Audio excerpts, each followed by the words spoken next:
எனக்கு அன்னைக்கு என்ன தோணுச்சோ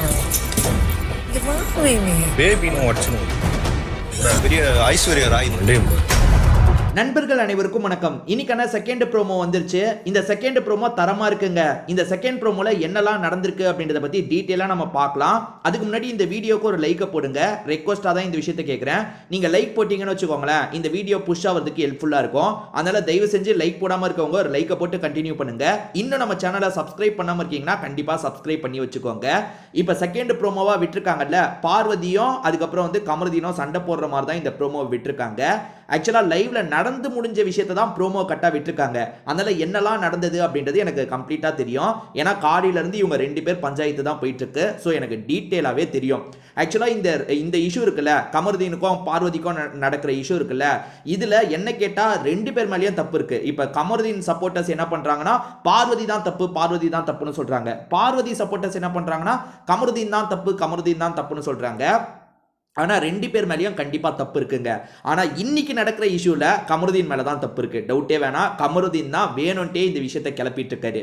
அதாவது கமருதீன் என்னன்னா அந்த பேட் டச் விஷயத்தை கொண்டு வராரு. எதுக்காக இப்ப கொண்டு வராரு அப்படின்றது பெரிய கேள்வி. ஓகேவா? எப்ப இது நடந்ததுன்னா, இவன் அதாவது கமருதீனும் பார்வதியும் கொஞ்சம் க்ளோஸா சுத்திட்டு இருந்தாங்க, ஜெயில எல்லாம் கூட ஒன்னா இருந்தாங்கல்ல. அப்போ வந்து கமருதீன் கொஞ்சம் டச் பண்ணியிருக்காரு போல. அதை பத்தி இவங்க என்ன பண்றாங்கன்னா, கமருதீன் கிட்ட கூட பேசல, திவாகர் கிட்ட பேசுறாங்க. அண்ணன் அவன் கொஞ்சம் தப்பா டச் பண்ற மாதிரி இருக்குன்னு, அவனை விட்டு விலகிடலான் இருக்கேன், ஒரு பார்டர் வேணும்னு, அவன் அதை எல்லை மீறுற மாதிரி எனக்கு தோணுதுன்ற மாதிரிலாம் பேசியிருப்பாங்க. இப்படி பேசினதுக்கு அப்புறம்லாம் அவனுக்கு தெரியாது. ஆனா வந்து கமருதீனுக்கும் திவாகருக்கும் ஒரு பிரச்சனை வரும்போது திவாகர் போட்டு உடச்சிட்டாரு அந்த விஷயத்தை. அதனால அப்ப கமருதீனுக்கு கொஞ்சம் தெரிஞ்சது, இருந்தாலும் பார்வதி அதை பேலன்ஸ் பண்ணிட்டாங்க.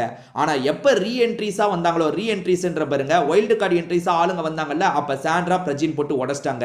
சோ கமருதீனுக்கு எல்லாமே தெரிஞ்சிருச்சுல. அப்ப பயங்கரமா கோவப்பட்டான். நீ என்னை பத்தி இப்படி ஒரு தப்பா குற்றச்சாட்டு வச்சிருக்க, என் பேர் எவ்வளவு டேமேஜ் ஆயிருக்கும் அப்படின்ற மாதிரிலாம் சொன்னா. அந்த சண்டை கரெக்ட். அப்ப அவன் பார்வதியை கேட்ட ஒவ்வொரு கேள்வியும் கரெக்ட். நீ எப்படி அப்படி சொல்லுவ, நான் எங்க உன்னை தப்பா டச் பண்ணேன் அப்படின்ற மாதிரிலாம் கேட்டான் பாத்தீங்களா. அதெல்லாம் நான் கம்ப்ளீட்டா ஏத்துக்கிறேங்க. அந்த இடத்துல அவன் கேட்டது சரிதான். பார்வதி எப்படியோ சமாளிச்சு பேலன்ஸ் பண்ணிருப்பாங்க. அதெல்லாம் விட்டுருங்க. அதுக்கப்புறம் ஒரு 25 நாள் 30 நாள் இவங்க பண்ண வேலைலாம் நமக்கு தெரியும்ல. அதாவது கேமராக்கு மறைவான இடத்துக்கு போய் சில லீலைகள் பண்றது, எப்ப பாரு கொஞ்சி பேசிக்கிறது, என்னென்னமோ பண்ணாங்க. நம்ம எல்லாருமே பார்த்தோம், அந்த அளவுக்கு மோசமா பண்ணாங்க. அப்பெல்லாம் கமருதீனுக்கு தெரியல, இவன் நம்ம மேல பேட் டச் பண்ணோன்னு ஒரு குற்றச்சாட்டு வச்சிருக்காளே, நம்ம பெரிய நாசப்படுத்திட்டாலே, ரொம்ப அசிங்கப்படுத்திட்டாலே அப்படின்றதெல்லாம் அப்ப மறந்துட்டாரு. அப்பெல்லாம் இவங்க கூட சேர்ந்து சுத்தினாரு. இப்ப கமருதீன், இப்ப கோவப்படுற கமருதீன் கோவப்பட்டு, நீ இந்த மாதிரி ஒரு குற்றச்சாட்டு வச்சிட்ட, நான் எதுவுமே பண்ணாத போதே என் மேல இந்த மாதிரி குற்றச்சாட்டு வச்சிட்ட, உன் மூஞ்சிலேயே முழிக்க மாட்டேன்னு போயிருந்தா பரவாயில்ல. ஆனா அந்த சம்பவம் நடந்து ஒரு 30 நாள் 35 நாள் ரெண்டு பேரும் சேர்ந்து நல்லா சுத்திட்டு இன்னைக்கு அந்த விஷயத்தை ஏன் எடுத்துட்டு வராரு? அதாவது நீ என்ன பேட் டச் பண்ணிட்டேன்னு சொன்ன, என் அம்மா சத்தியமா நான் பண்ணலன்ற மாதிரிலாம் பிரச்சனையை பண்றாருன்னா இன்னைக்கு ஏன் பண்றாருன்றது பெரிய கேள்விங்க. காரணம் என்ன தெரியுமா?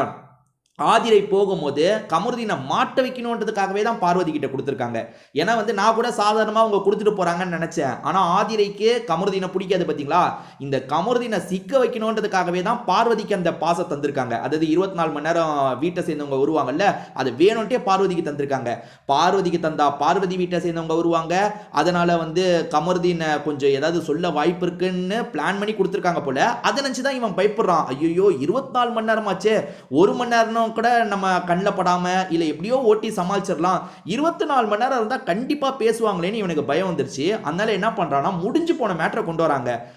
முடிஞ்சு போன மேட்ரு, அதாவது அவன் வந்து அப்பத்துல இருந்தே ஒரு டிஸ்டன்ஸை மெயின்டைன் பண்ணா கூட இப்போ அந்த குற்றச்சாட்டை கொண்டு வரலாம். அது வந்து 30 நாளைக்கு முன்னாடி நடந்திருந்தாலும் சரி, அதுக்கு அப்பத்துல இருந்து நான் ஒரு டிஸ்டன்ஸ் மெயின்டைன் பண்ணனா கூட சொல்லலாம்.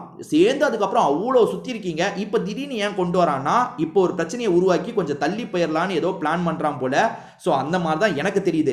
இதை தாண்டி இப்போ கமருதீன் தேவையில்லாம நிறைய வார்த்தையை விடுறாங்க. இவங்க பெரிய ஐஸ்வர்யா ராய், இவங்க பின்னாடி வராங்க அப்படின்ற மாதிரிலாம் சொல்றான். அதே மாதிரி ஆளும் மண்டையும் பாருன்னு சொல்றான். ஏன்பா இந்த ஐஸ்வர்யா ராய் பின்னாடி தானப்பா நீ 30 நாளா சுத்திட்டு இருந்த, அப்பெல்லாம் தெரியலையாப்பா இவங்க ஐஸ்வர்யா ராய் இல்லைன்ட்டு? அப்பெல்லாம் வந்து பார்வதி மொக்கையா இருக்காங்க, மண்டை ஒரு மாதிரி இருக்குன்னா உனக்கு தெரியல, இப்பதான் உனக்கு தெரியுதா? தேவையில்லாம நிறைய இவன் கோவப்பட்டாலே தேவையில்லாம வார்த்தையை விடுவாங்க. கமருதீன் கிட்ட பெரிய பிரச்சனை என்ன தெரியுமா, இவன் சாதாரணமா இருக்கும்போது ரொம்ப பாசமா பேசுவான். சாண்ட்ராக்கெல்லாம் அவ்வளோ பாசமா பேசியிருக்கான். என்னன்னா வந்து அக்கா நீங்க வேலைலாம் பார்க்காதீங்கக்கா, நான் பார்த்துக்கிறேன்க்கா அப்படின்னு அன்பாலாம் பேசுவான். இவன் அமைதியா இருக்கும்போது ரொம்ப நல்லவனா இருப்பான். இவன் எப்போ கோவப்படுறானோ சரி, இவனுக்குள்ள இருந்து ஒன்று வெளியே வந்துடும். ஃபுல்லா வந்து வன்மத்தை இறக்கிடுவான். அந்த மாதிரி தான் இப்போ பார்வதியை அட்டாக் பண்ணிட்டு இருக்கான். இதெல்லாம் நடந்துட்டு இருக்கும்போது இவன் திரும்பி அரோரா கிட்ட போறாங்க. இப்போ அரோரா விட்டு எவ்வளோ தள்ளி வந்துட்டான். இப்போ இந்த பிரச்சனைலாம் நடக்கிறதுனால திரும்பி அரோரா கிட்ட போறான். அரோரா கிட்ட என்ன பிரச்சனைன்றதை எக்ஸ்பிளைன் பண்றான்.